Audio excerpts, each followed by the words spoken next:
Hi, everybody. This is one topic I never thought I'd cover ever.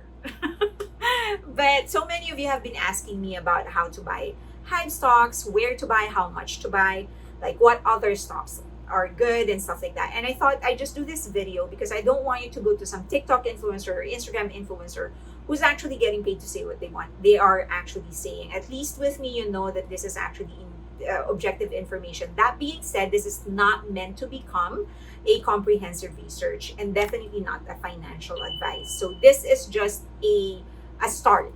Okay, so you should definitely consult a financial advisor and research further. Okay, if you live in the US, Europe, Philippines, and some other parts of Asia, you can actually buy and sell stocks on an online platform. And I will be talking mostly US and the Philippines. US because that's where I am based, and the Philippines because that's where I was born and raised. I use primarily Fidelity, Vanguard, but there are other online platforms like Merrill Lynch. These are actually old companies, but that's precisely why I prefer them because they are more established.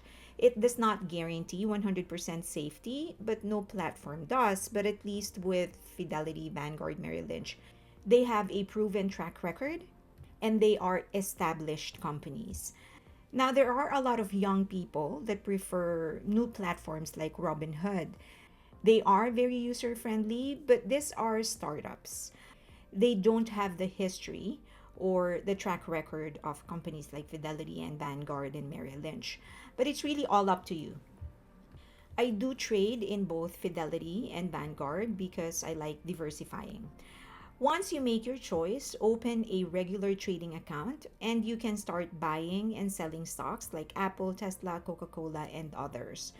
Of course, they're going to be asking for some information: full name, address, social security, identification. They're going to ask you to connect a bank. And of course, you're going to have to fund your account before you can actually buy and sell stocks.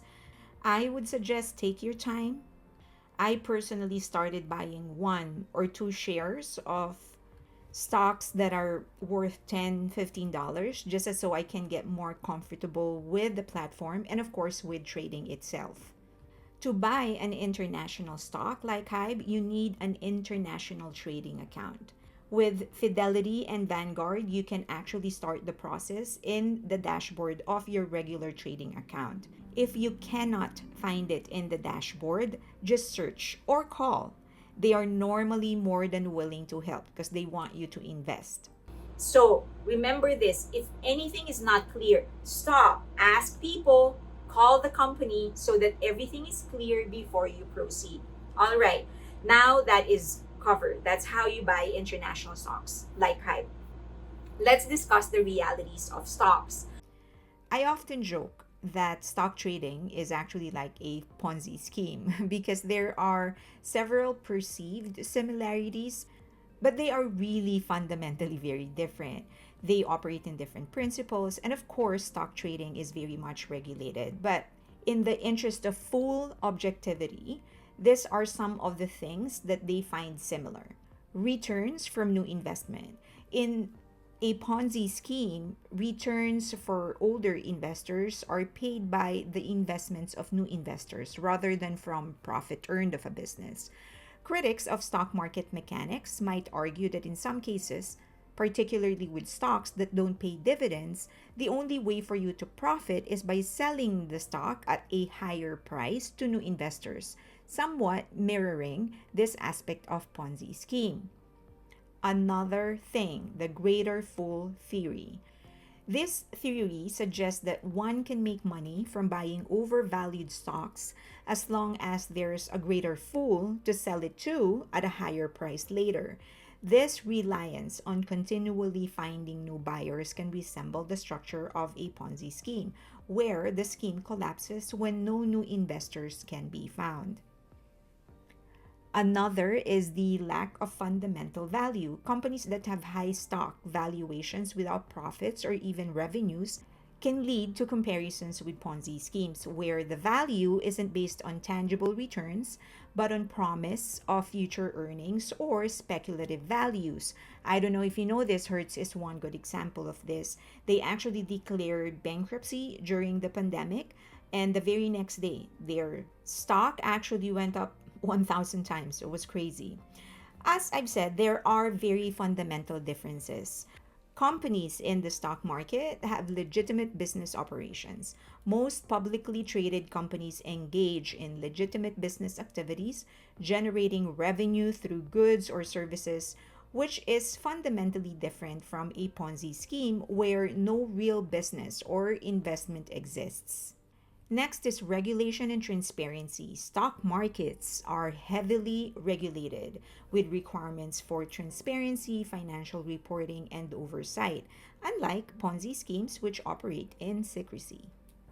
Another is liquidity and exit. Unlike Ponzi schemes, stocks are generally liquid. You can sell them on the market anytime. Of course, there are some rules, but there's an exit mechanism that doesn't rely solely on finding new investors. Now that's clear, let's get into other things that you must understand and know before you actually start getting into the stock market, or we sometimes call just the market. One is that shareholders are actually the last to get paid. Shareholders are left to split what's left if there's anything remaining at all, if there's anything that happens with a company like a bankruptcy. If there is nothing left, then shareholders can get nothing. When a company is considering filing for Chapter 11 bankruptcy, it is likely looking to restructure a stage or a comeback. All right, there are different types of investing: swing trading, active trading, and set it and forget it. Active traders are the ones that actually buy and sell on a daily basis. So they're just waiting for stocks to go down or up 5%. So if they have, let's say, 100,000 or 200,000 shares of Apple, and Apple went up $20, they sell, and that's going to gain them 400,000. So, but these people, they like risks that excites them. I'm not that person. I'm very, very conservative with my money.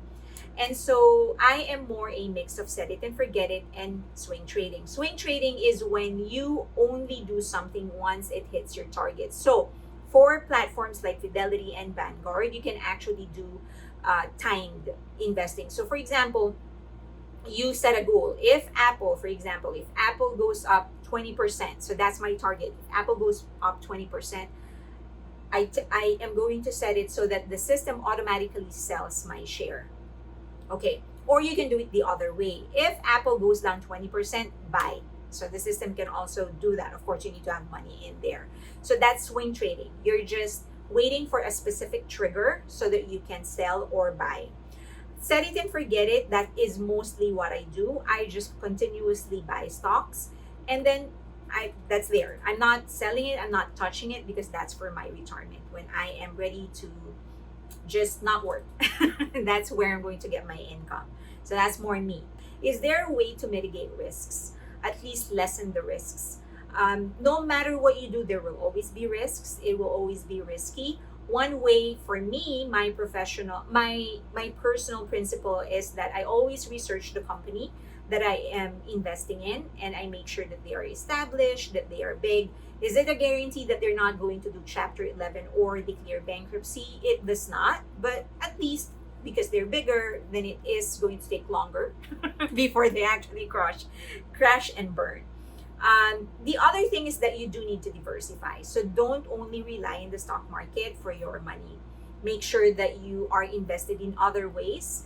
You have a small business, you have retirement funds like IRA and 401ks, you have real estate.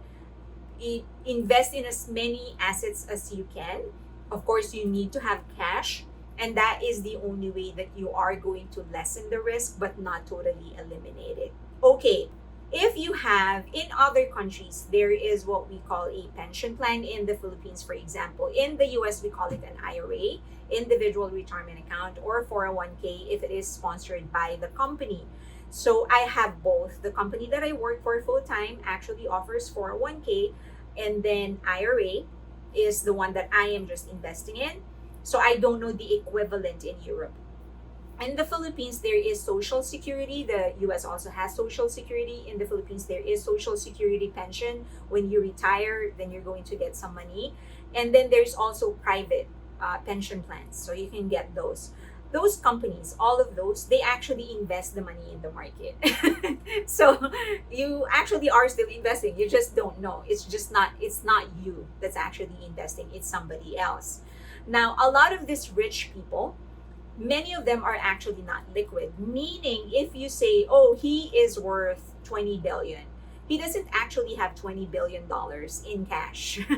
That's actually the worth of his share in his company. For example, Elon Musk is worth, I don't know, 10 billion because he owns 20% of Tesla, and Tesla was valued at a specific amount, and so his 20% is equivalent to this, to 20 billion or something. But if you ask him if he has 20 billion in cash, he doesn't. And he actually said it. Like, it doesn't, the last time that he had to pay so much tax, he actually had to sell some of his shares because he's not liquid. So many of these rich people, they are actually not liquid. And they are advised to be not liquid because it is not safe.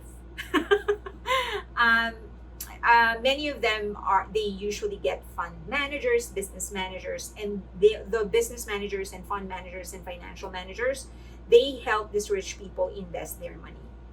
Now, we can go deeper into that. Let me know if you want to know more about it. But that is part one. Okay, so that is just the basics of the stock market and how to invest in Hybe. Now, you wanted me to share a little bit of my own investments, of what I do and stuff like that. So I'll do that in the next part. I don't want to drag this too long, just in case you're not interested in what I do personally. At least you got what you want. Okay, so hope that was helpful. If you want to ask more questions, just leave them in the comment section below. Get in touch with me through all the social media accounts that you see on your screen right now. Please follow me on Patreon. We do have a really good community, and there is a free membership. Also follow me on Twitter or X and on Instagram. And if you ended up liking this video, if you find it useful, please give it a like, subscribe, and hit that notification button. And of course, share the video if you can. Thank you. I appreciate you all.